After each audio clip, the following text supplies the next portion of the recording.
Hello बच्चों, नमस्कार। मैं अमृता गुप्ता आज आपको अपने चैनल अमृता मैम क्लासेस पर स्वागत करती हूँ। बेटे, आज हमारा लास्ट लेक्चर है।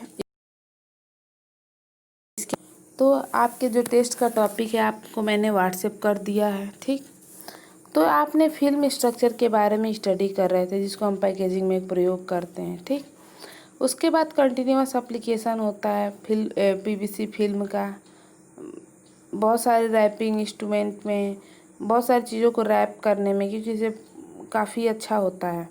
पीवीसी फिल्म होता है, उसको जैसे कैंडी पैकेजिंग करना है तो हम प्रयोग कर सकते हैं, ठीक। उसके बाद पीवीसी फिल्म का जो स्ट्रक्चर होता है काफ़ी अच्छा होता है, उसका टेक्सचर भी काफ़ी अच्छा होता है। पीवीसी फिल्म की क्या ज़रूरत पड़ी? What is the object of this invention? बहुत ज़्यादा ज़रूरत थी। पीवीसी फिल्म होता है वो क्या होता है, ट्रांसपेरेंसी एक तो होता है, जो पिगमेंटिक रिजिड होते हैं। पीवीसी फिल्म जो होती है उसके लिए यूज़ की जाती है। हीट सीलेबल लिक्वर के लिए प्रयोग किया जाता है। स्पेसिफिक केमिस्ट्री के लिए इसका प्रयोग किया जाता है। और ये डिजाइन और एंगल के दृष्टि से क्या होता है, काफ़ी अच्छा होता है। पीवीसी फिल्म का प्रयोग हम पैकेजिंग प्रोडक्ट में करते हैं, जैसे कि कैंडीज है। प्रेजेंट टाइम में तो हम इसका प्रयोग certain animal face of the film का प्रयोग करते हैं, ठीक। पीवीसी फिल्म का प्रयोग हम पैकेजिंग प्रोडक्ट में करते हैं। उसके बाद देखो, जैसे बेटे कुछ हमारा जो कैंडी पैकेजिंग है इसमें करेंगे, फोटोग्राफर मेथड है उसमें हम करेंगे फिल्म का प्रयोग। उसके बाद हमारा आता है डक्ट और पाइप। तो डक्ट और पाइप क्या होता है, बहुत ज़्यादा वो जैसे फ्लेक्सिबल पाइप वगैरह है तो उसको भी डक्ट बोलते हैं। तो फ्लेक्सिबल पाइप क्या होता है, क्लियर प्रोटेक्शन देता है पाथवे टू केबल को, ठीक। कभी कभी जो केबल टेक्नोलॉजी वो काफ़ी ज़्यादा प्रॉफिट में होती है, क्योंकि जो हमारे फाइबर ऑप्टिक्स हैं, कोएक्सियल केबल है, वो सारे हमारे फ्लेक्सिबल पाइप के अंदर क्या होते हैं, सेफ रहते हैं। 1960 में के आसपास जो हमारा प्लास्टिक था बहुत ज़्यादा पीवीसी का ही यूज़ होता था, ठीक। पॉलीइथाइलिन को उसमें अगर आपकी चॉइस है तो उसको मर्ज कर देते थे, ठीक। पॉलीइथाइलिन का अगर आप कंडक्ट बना रहे हैं या पाइप बना रहे हैं तो आप क्या होता है, वो इंसुलेशन उतना नहीं दे पाता है। उसके बाद हमारा नेक्स्ट टॉपिक है विनाइल सॉल्यूशन। क्या होता है विनाइल सॉल्यूशन? जैसे कि हमारा पॉलीविनाइल अगर उस सॉल्यूशन के फॉर्म में है तो उसको हम बोलते हैं विनाइल सॉल्यूशन। उसके बाद आता है प्लास्टिसोल। क्या होता है, पीवीसी का सस्पेंशन जो होता है उसको हम प्लास्टिसोल बोलते हैं, जिसमें पॉलीमर लिक्विड प्लास्टिसाइजर क्या होते हैं उसमें इम्बेडेड होते हैं, ठीक। प्लास्टिक जो पार्टिकल होते हैं वो मिक्सर में अच्छे से डिज़ोल्व हो जाते हैं और जेली का फॉर्मेट ले लेते हैं, तो उसको ही हम क्या कहते हैं, प्लास्टिसोल। जैसा कि आप फिगर में आप देख रहे हैं, आपको ये प्लास्टिसोल दिखाया गया है।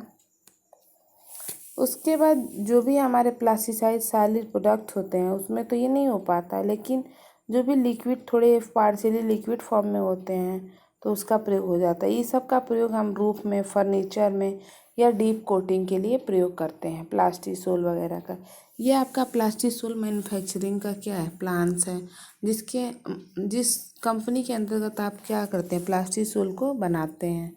उसके बाद आता है टेक्सटाइल इंक। टेक्सटाइल इंक क्या होता है, प्लास्टिसोल का प्रयोग हम इंक में करते हैं, स्क्रीन प्रिंटिंग में करते हैं और टेक्सटाइल्स में करते हैं, इसीलिए इसका नाम टेक्सटाइल इंक है। प्लास्टिसोल बहुत ज़्यादा क्या होता है, कॉमन मटेरियल होता है, ठीक। और पीवीसी पार्टिकल जो होता है प्लास्टिसाइजिंग इमल्सन में क्या होता है, सस्पेंडेड होता है, ठीक।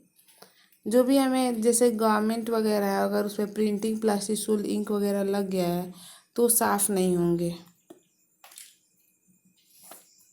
प्लास्टिसोल जो इंक होता है वो ड्राई नहीं होता है, लेकिन ये क्या हो जाता है, फ्लैश ड्रायर से थोड़ा बहुत साफ़ हो सकता है। प्लास्टिसोल जो भी इंक होता है उसका प्रयोग हम एचडी प्रिंटर में करते हैं, हाई डेंसिटी प्रिंटर में, ठीक।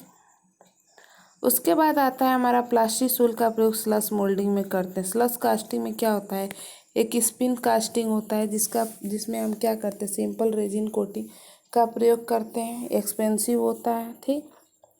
और इस हम कभी कभी इंजेक्शन मोल्डिंग में बहुत सारे प्रोडक्ट को बनाने के लिए करते हैं। स्लश मोल्डिंग में जैसे कि हमारा जो टेम्परेचर होता है 204 डिग्री सेंटीग्रेड या उसको 400 फ़ारेनहाइट आप बोल सकते हैं।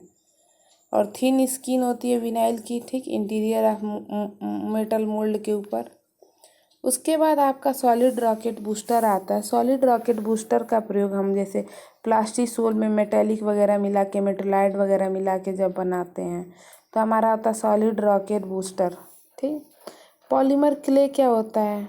अनक्योर्ड प्लास्टिक सोल का प्रयोग हम पॉलीमर क्ले के रूप में क्या करते हैं पॉलीमर क्ले को अनक्योर्ड प्लास्टिक, ठीक है। उसके बाद रोड व्हीकल में भी हम प्लास्टिक सोल का प्रयोग करते हैं। सॉफ्ट प्लास्टिक फिशिंग बैट बनाने में भी प्लास्टिक सोल का प्रयोग करते हैं।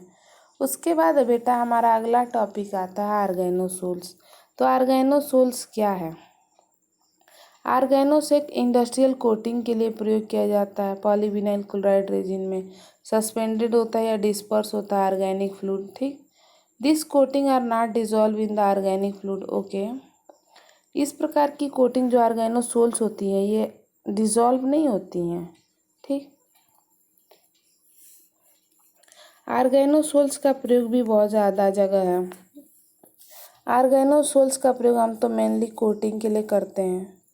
वाइड रेंज ऑफ अगर फ्लो कैरेक्टरिस्टिक्स है तो उसकी कोटिंग के लिए हम इसका प्रयोग करते हैं। उसके बाद कन्वेंशनल टेक्निक में भी इसका प्रयोग करते हैं। अगर हमें कोटिंग किसी फ्लूइड किसी वोलेटाइल का करना है, वोलेटाइल सब्सटेंस है उसके ऊपर अगर हमें इसकी कोटिंग करनी है तो हम कर देते हैं। आर्गेनोसोल को हम क्या करते हैं विभिन्न मेथड से, स्प्रेड कोटिंग मेथड से, स्ट्रैंड कोटिंग, डीप कोटिंग और स्प्रे कोटिंग से क्या करते हैं अप्लाई करते हैं। तो ये 4 आपके मेथड है आर्गेनोसोल्स के। आर्गेनोसोल्स का आपने अच्छे से स्टडी कर लिया होगा। तो बच्चे आज की क्लास को यहीं ख़त्म करते हैं और आगे से अब हम आपका जो भी आरटीपी के बचे हुए लेक्चर्स हैं उसको कंटिन्यू करके आरटीपी का भी सिलेबस क्या करेंगे, ख़त्म करेंगे। तो आज आपका पीबीसी का पूरा सिलेबस ख़त्म होता है। उसके लिए थैंक यू बच्चों, धन्यवाद। आप ज़्यादा से ज़्यादा वीडियो को शेयर कीजिए, सभी दोस्तों में शेयर कीजिए ताकि इस वीडियो का लाभ आप सभी को क्या हो सके, प्राप्त हो सके। थैंक यू बच्चों।